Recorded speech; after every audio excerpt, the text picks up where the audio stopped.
The red dust of Mars swirled around the mining facility as Tom worked on fixing the drill's control panel. It was just another normal day at Mining Station 7, or at least it started that way. He wiped the sweat from his forehead, leaving a streak of grease across his weathered skin. The constant hum of machinery filled the air, mixing with the sound of pressurized oxygen flowing through the facility's life support systems. That's when the alarms started blaring. At first, everyone thought it was a dust storm warning. Mars was famous for those, but when Tom looked up at the orange sky through the facility's dome, he saw something that made his heart skip a beat. A massive ship, unlike anything humans had ever built, was descending through the thin Martian atmosphere. Everyone inside, "This is not a drill." Station Chief Robert's voice boomed through the speakers. The miners dropped their tools and rushed towards the main building. Tom stayed behind for a moment, his eyes fixed on the alien vessel. It looked like a giant silver teardrop, smooth and perfect, with no visible engines or windows. The ship landed with impossible grace about half a kilometer from the mining station. No dust was kicked up, no ground was disturbed. It just settled, as if it had always been there. For 3 tense hours, nothing happened. The miners gathered in the main hall, watching the video feeds, while Earth Command bombarded them with messages. First contact protocols were hastily reviewed. Weapons were distributed, not that their mining lasers would do much good. And everyone waited. The aliens made the first move. A section of their ship simply disappeared, and 3 tall figures emerged. They walked with an odd grace, their movements too smooth to be human. Their bodies were covered in what looked like flowing liquid metal, and their heads were elongated with large dark eyes. Through the station's external speakers, Chief Roberts tried to communicate. "This is Human Mining Station 7. We come in peace." The old phrase felt strange and almost funny, being said by humans to aliens who had come to them. The aliens stopped. One raised a hand, and a voice filled everyone's heads. Not through the speakers, but directly in their minds. "We are the Watchers. We mean no harm. We study. We learn. We document. You are interesting." What happened next was a blur of activity. Earth Command gave permission for contact, and soon the aliens were inside the station. They moved through the airlocks without using them, their liquid metal suits seemingly adapting to the environment instantly. The trouble started during what the aliens called a standard biological survey. They had brought out strange devices that glowed with soft blue light, scanning the volunteers from the mining crew. Tom, being the station's medic, was one of the first to step forward. The lead alien, who they came to call Observer, was moving the scanner over Tom's arm when it happened. The device slipped, its edge catching Tom's skin. It should have been harmless, but Observer reacted with alarm. "Pain. Damage. We must." Tom looked at the small cut on his arm and shrugged. "It's just a scratch. Don't worry about it." The aliens froze. Literally froze, their liquid metal suits rippling with what looked like shock. Observer's voice in their heads was filled with disbelief. "The molecular separator. It cuts through all known materials. The pain should be. You should be." "Really, it's fine," Tom said, pulling out a small medical patch from his pocket and covering the cut. "I've had worse paper cuts." The aliens huddled together, their suits changing colors rapidly as they communicated in their own way. When they turned back to the humans, there was something new in their presence, a mixture of fear and fascination. "You will come with us," Observer announced.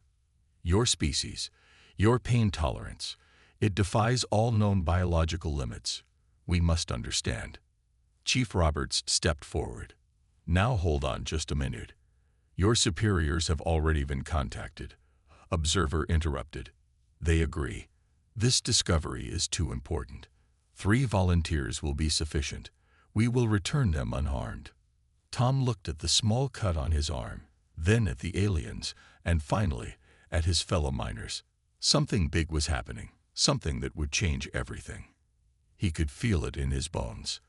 "I'll go," he said, surprising himself. "Whatever you need to learn about us, I'll help." Little did Tom know, his simple act of volunteering would set in motion a chain of events that would reshape humanity's place in the galaxy. All because of a small cut that should have left him screaming in agony, but instead barely registered as an annoyance. The inside of the Watcher's ship looked nothing like what Tom had expected. Instead of cold metal corridors, the walls seemed alive, shifting with patterns that reminded him of flowing water. He walked alongside the other two volunteers, Alice from the Mars Marathon team and Marcus from the orbital construction crew. Observer led them through the living ship to what appeared to be a medical bay. The room was filled with floating orbs of light and strange instruments that moved on their own. 3 examination tables, if you could call them that, rose from the floor like growing crystals. "Please," Observer gestured to the tables. "Make yourselves comfortable." Alice, who had broken multiple records for extreme sports on Mars, jumped onto one of the tables with enthusiasm. "This beats the heck out of our medical bay back at the station," she said, bouncing slightly on the surprisingly soft surface. Marcus, his thick construction worker's hands crossed over his chest, moved more cautiously. "What exactly are you planning to do with us?" The alien scientists gathered around them, their liquid metal suits rippling with different colors. "We will begin with basic pain response tests," Observer explained in their minds. "Nothing harmful.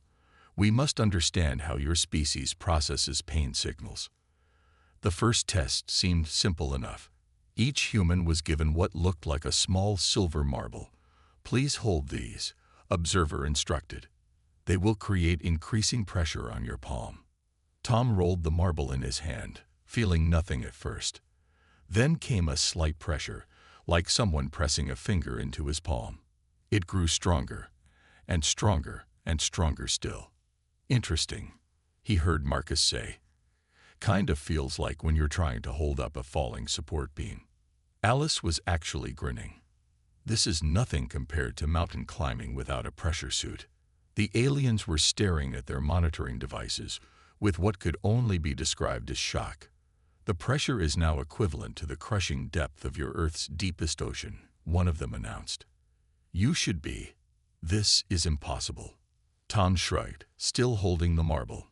"It's uncomfortable, sure, but not really painful.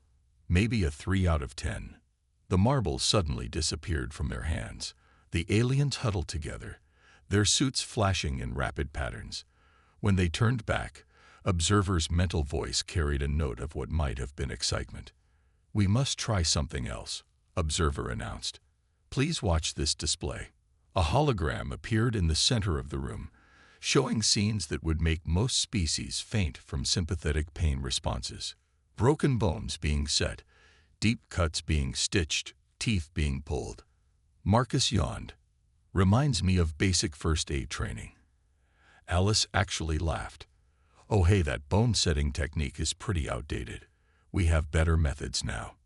Tom found himself giving professional critique. The stitching on that wound could be neater. And they really should be using a different angle for that tooth extraction. The hologram vanished. The aliens were now moving in agitated patterns around the room.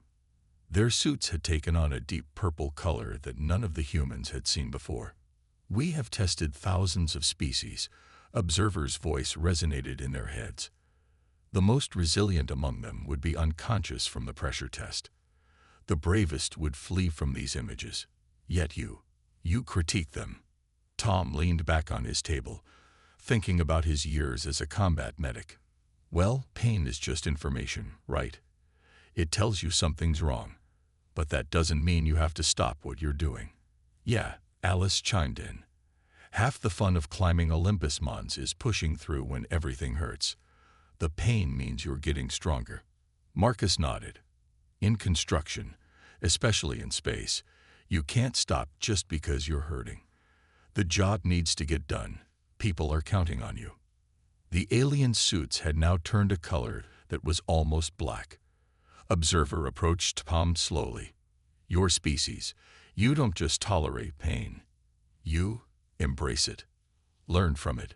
Use it." "Pretty much," Tom replied. It's not that we don't feel pain. We just don't let it stop us. Observer turned to its colleagues. Prepare the neural scanner, it commanded. We must understand how their brains process these signals. This could change everything we know about biological life. As the aliens prepared their next test, Tom caught Alice giving him a thumbs up and Marcus's slight nod of determination. Whatever these aliens had planned, they would show them exactly what humans were capable of enduring. Not because they had to, but because that's just what humans did. The neural scanner turned out to be a floating cloud of tiny silver dots that surrounded each human's head like a glowing crown. Tom watched as the aliens became increasingly agitated with each new reading. Their liquid metal suits rippled with colors he didn't even have names for. This cannot be correct. Observer's mental voice carried traces of frustration. Run the tests again. Alice was getting bored. She had started doing one-handed push-ups on her examination table while waiting. What's wrong? Your machine's broken or something. Another alien, who Tom had started calling Doc in his head, moved forward.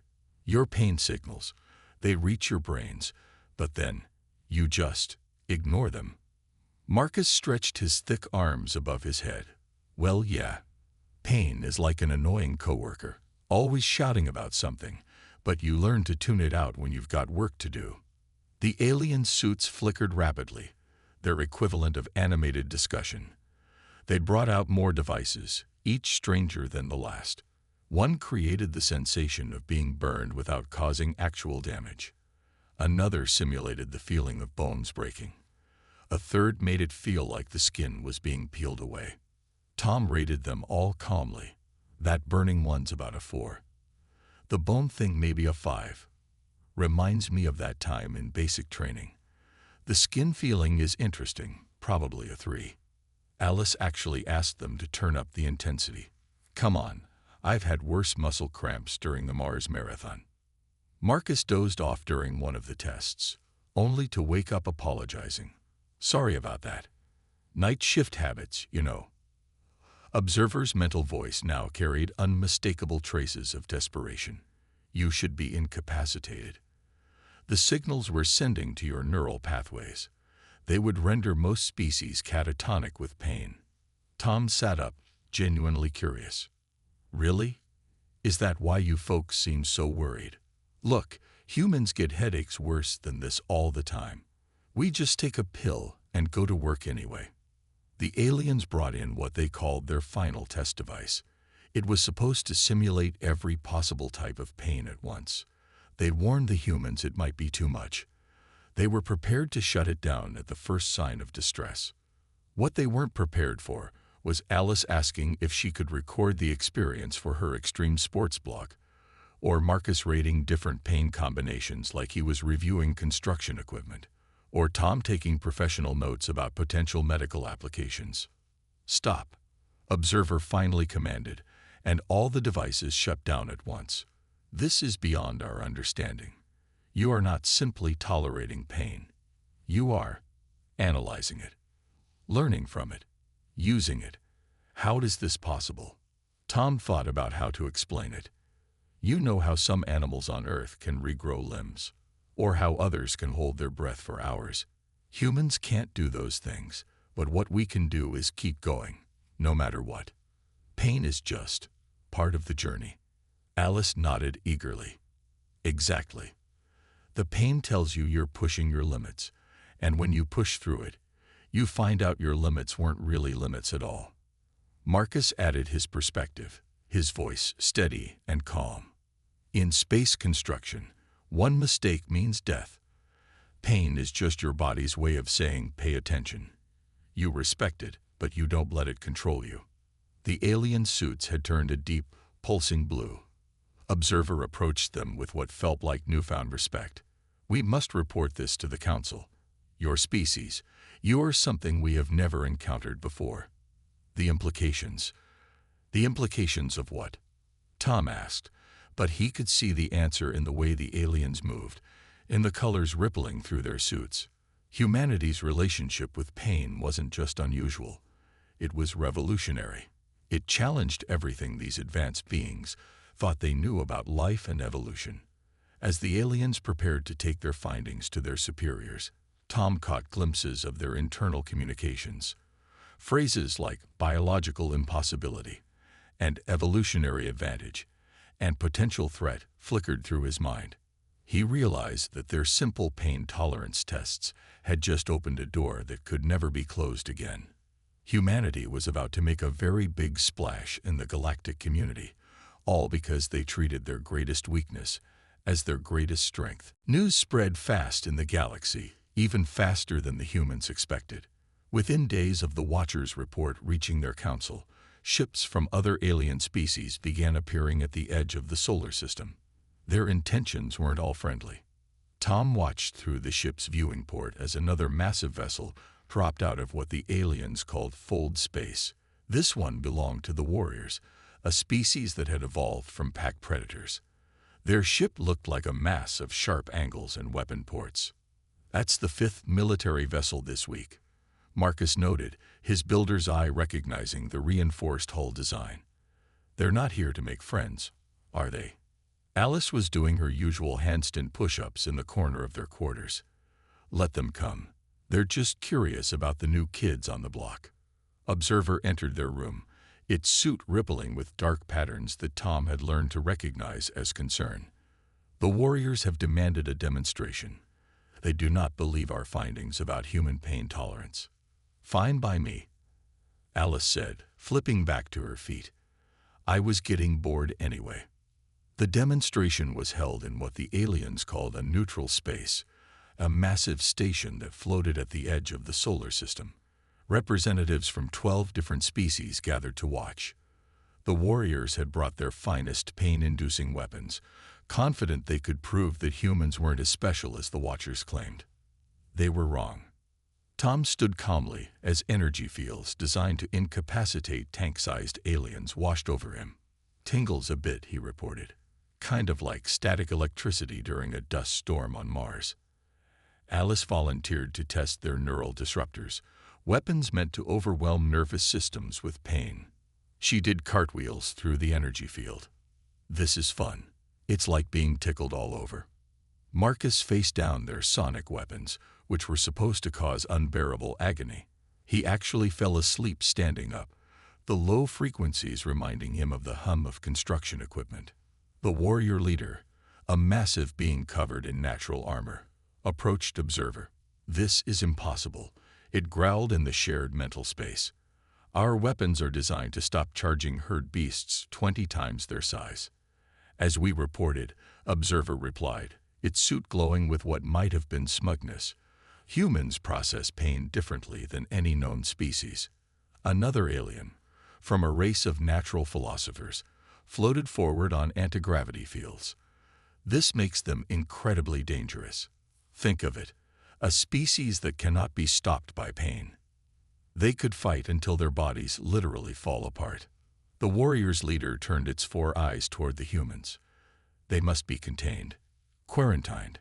A species like this, they could destabilize the entire galaxy." Tom stepped forward, understanding the fear he saw in the alien representatives. "You're looking at this all wrong," he said. "Our pain tolerance isn't about fighting or conquest. It's about survival, about helping others." He thought about his time as a combat medic. When someone's hurt, we can push through our own pain to help them. When there's work to be done, we don't stop because it hurts. Pain doesn't make us dangerous. It makes us reliable. Alice joined in. "Yeah. Humans climb mountains and explore caves and dive into oceans, not because we don't feel pain, but because we've learned that some things are worth the pain." Marcus's deep voice added, "We built cities, crossed oceans, and reached for the stars. Each step hurt, but we kept going. That's not a weapon. That's determination." The alien representatives buzzed with communication. The warriors were still wary, but others showed signs of understanding. The philosophers were already theorizing about the evolutionary advantages of pain tolerance versus pain avoidance. Observer's mental voice carried a note of pride, as if their human subjects had just proven something important.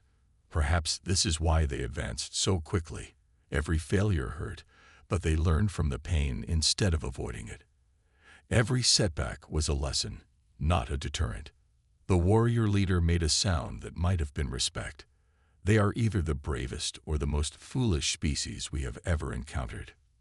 Maybe both, Tom said with a smile. But we're definitely not a threat. Unless you threaten what we care about. Then you'll learn that our pain tolerance is the least remarkable thing about us. The great meeting hall of the alien station had been converted into something like a classroom, with representatives from 20 different species gathering to learn about humanity's history. Tom stood before them, using the ship's holographic technology to show scenes from Earth's past. This is childbirth, he explained, as the hologram showed a woman in labor. Several alien species immediately turned away or shut their sensory organs.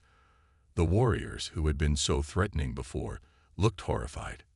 You mean to tell us, their leader's mental voice shook, that every human goes through this level of pain just to begin their life? Alice stepped forward. Actually, that's just the mothers, and they often choose to do it multiple times. My mom had 4 kids. The philosopher aliens were frantically recording everything. And they survive this, without mental trauma. Most even forget the pain afterward, Tom said. Many say it was worth it to bring new life into the world. The next hologram showed mountain climbers scaling Everest. Marcus narrated this one. See how they keep going even when their bodies are freezing. Even when every breath hurts because of the thin air. Humans have been climbing this mountain for generations, just because it's there. Observer's suit rippled with amazement. But surely they only do this out of necessity. Nope, Alice grinned. For fun. For challenge. To prove we can. The images continued. Marathon runners pushing through exhaustion. Surgeons performing operations for hours without rest. Miners digging through collapsed tunnels to save trapped companions. Soldiers carrying wounded comrades across battlefields. Look at this one. Tom pointed to a scene of early human space exploration. Our first astronauts rode into space on rockets that could explode at any moment. The G-forces alone caused incredible pain. But they volunteered for it, competed for the chance. One of the alien scientists, its crystalline body gleaming, moved forward. We have analyzed your evolution. Your species should have developed better pain avoidance instincts. Instead, you developed pain management. Why? Marcus thought about it. Maybe because running away wasn't always an option. When you have to fight a predator to protect your family, pain becomes secondary. When you have to cross a desert to find water, you can't stop because it hurts. Tom showed them scenes of human medical history. We learned to use pain as a teacher. It showed us our limits, then taught us how to push past them. Every medical advance, every new discovery came with pain. But we kept going. Alice added her perspective. And somewhere along the way, we learned that voluntary pain, like training or challenging ourselves, made us stronger. While other species might have evolved to avoid pain completely, we evolved to use it. The alien representatives watched in fascination as more of human history unfolded before them. They saw people surviving against impossible odds, enduring conditions that would kill most species, pushing through pain that should have been incapacitating. There was always something more important than the pain, Tom explained. Protecting others. Discovery. Achievement. Survival. The pain was just part of the price we were willing to pay. The warriors, who had been so afraid of humanity's pain tolerance before, were now showing signs of what might have been respect. Their leader spoke in the shared mental space. We evolved to be the strongest fighters in the galaxy. But you evolved to never stop fighting, no matter the cost. Not fighting, Marcus corrected gently. Enduring. Persisting. Continuing. There's a difference. Observer's suit had taken on a new color, one that seemed to reflect deep understanding. Your history is not just a record of what you did, it said. It is a record of what you were willing to endure to do it. Tom nodded. Pain taught us our limits. Then it taught us that limits can be broken. Every human child learns this. From their first steps to their first fall off a bike. The pain isn't the enemy. Giving up is. The alien representatives sat in silence, processing what they had learned. They were beginning to understand that humanity's pain tolerance wasn't just a quirk of biology. It was the key to their entire civilization, the foundation of their relentless drive to explore, discover, and achieve. And perhaps, just perhaps, it was also the key to their future among the stars. The news about humans spread through the galaxy like wildfire. Ships from hundreds of worlds arrived at the edges of the solar system, not to threaten, but to learn. Tom, Alice, and Marcus found themselves becoming teachers, explaining humanity to the cosmos. Today, they stood in what the aliens called the knowledge chamber, a vast room where information from across the galaxy was shared and studied. The chamber was packed with representatives from species Tom hadn't even known existed a week ago. Physical pain isn't the only kind humans endure, Tom explained to the gathered aliens. Our ability to handle emotional and psychological pain might be even more remarkable. Alice stepped forward, her usual energy somewhat subdued. Like when you lose someone you love. The pain is worse than any broken bone, but humans keep going. We grieve, we hurt, but we continue living. The alien philosophers' crystalline bodies chimed with interest. But how do you not shatter from such pain? Our species requires extensive healing periods after even minor emotional distress. Marcus shared his own experience. My wife died 5 years ago. The pain was immense, but I had our children to take care of. The work on the space stations needed to be done. Life continued, and so did I. Observer, who had been studying human responses for weeks now, moved closer. Its suit rippled with colors of deep thought. We have noticed that humans often use pain as motivation for growth. This seems counterintuitive to most species. Tom nodded. When something hurts us emotionally, many humans channel that pain into positive change. We build memorials, create foundations, change laws, help others who might face the same pain. One of the warrior representatives, who had become surprisingly thoughtful about humans, spoke up. You turn pain into purpose. Exactly, Alice replied. Look at our art, our music, our stories. So much of it comes from pain, but we transform it into something beautiful, something meaningful. The aliens shared what looked like troubled glances. A representative from a highly empathic species floated forward on anti-gravity fields. But surely this causes permanent damage to your species. To endure so much, to feel so deeply. Marcus laughed softly. That's the thing that really seems to surprise you all. We don't just endure pain. We learn from it. It makes us stronger, not weaker. More compassionate, not less.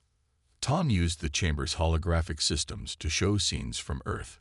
People helping strangers during disasters. Communities rebuilding after destruction. Individuals overcoming personal tragedies to achieve amazing things. See this. He pointed to a scene of a community coming together after a natural disaster. The pain of loss made them stronger as a group. More connected, more determined to help each other. The alien scientists were recording everything, their devices humming with activity. One of them spoke up. Your species treats adversity as educational. Alice nodded enthusiastically. Pain teaches us our limits, then shows us how to surpass them. Emotional pain teaches us empathy. Physical pain teaches us caution and determination. Even the pain of failure teaches us how to succeed. The knowledge chamber filled with the mental murmuring of dozens of species trying to understand this concept. Observer's suit had taken on a deep, thoughtful purple. Your species, it proclaimed, has evolved in a way none of us predicted was possible. Instead of developing ways to avoid pain, you developed ways to use it, to learn from it, to grow through it. Tom looked around at the gathered aliens, seeing their amazement, their concern, and their growing understanding. Pain isn't our enemy, he said simply. It's one of our greatest teachers. Every human learns this lesson eventually, not how to avoid pain, but how to face it, embrace it, and grow from it. The chamber fell silent as the implications of this sank in. Humanity wasn't just a species that could tolerate pain. They were a species that had turned pain itself into a tool for advancement, growth, and connection. And in doing so, they had become something the galaxy had never seen before, a species that faced the universe not by avoiding its hardships, but by learning to thrive despite them, or perhaps because of them. The grand chamber of the Galactic Council stretched farther than human eyes could see. Beings of all shapes, sizes, and forms filled the vast space. Some floated on energy fields, others towered like living mountains, while yet others existed as patterns of pure light. Tom, Alice, and Marcus stood before them all, feeling the weight of history in the making. The High Speaker, a being composed of swirling golden mist, addressed the assembly. We have gathered to make an unprecedented decision. Humanity's relationship with pain challenges everything we thought we knew about intelligent life. Observer stood beside the humans, its suit glowing with pride. After extensive study, we can confirm that humans don't simply tolerate pain. They transform it. They use it in ways no other species has ever conceived. The warrior leader, now an unexpected ally, stepped forward. Our initial fear of their abilities was misplaced. Their strength isn't in their capacity for violence, but in their refusal to be stopped by anything, even their own limitations. Tom felt a gentle nudge from Alice. He cleared his throat and addressed the assembly. We've learned a lot about how other species view pain. You see it as a warning, a stop sign, a signal to retreat. Humans see it differently. For us, pain is more like a teacher. Marcus nodded, adding his perspective. Pain tells us where the boundaries are, but it also shows us how to push past them. Every human achievement came with its share of pain, physical, emotional, or both. The philosopher aliens chimed in, their crystalline bodies resonating. They have shown us that their tolerance isn't limited to physical discomfort. Their emotional resilience, their psychological adaptability, it's all connected to this fundamental trait. Alice stepped forward, unable to contain herself any longer. Look, we're not special because we don't feel pain. We're different because we chose to learn from it instead of fear it. Every human child falling off a bike and getting back up is learning this lesson. The High Speaker's golden form swirled thoughtfully. After much deliberation, the Council has decided to create a new classification for humanity. You shall be known as the Enduring Ones. A murmur rippled through the assembly. No new classification had been added to the Galactic Registry in thousands of years. But more than this, the High Speaker continued. We believe humanity has much to teach us. Your unique perspective on pain, growth, and resilience could benefit all species. Tom felt a swell of pride, but also responsibility.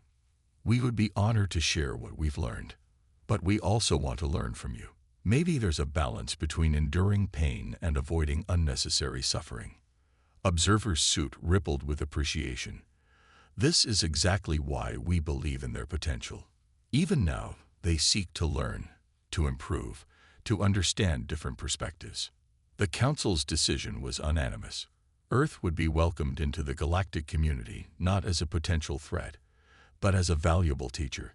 The three humans would return home as ambassadors, helping to bridge the gap between Earth and the stars.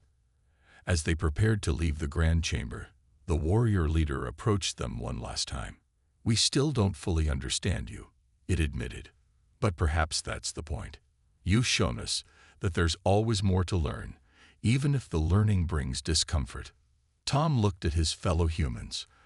Alice, who had treated the most terrifying alien tests like an adventure, and Marcus, who had faced everything with quiet, unshakable determination. They were just three ordinary humans who had shown the galaxy something extraordinary about their species. Pain isn't the enemy, Tom said simply. Giving up is. And humans, we don't give up. As they walked out of the chamber, they could hear the continued discussions behind them. The galaxy was changing, adapting to the revelation that pain wasn't just something to be avoided. It could be a path to growth, understanding, and connection.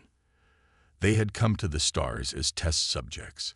They were returning home as teachers, ambassadors, and living proof that humanity's greatest weakness could also be its greatest strength.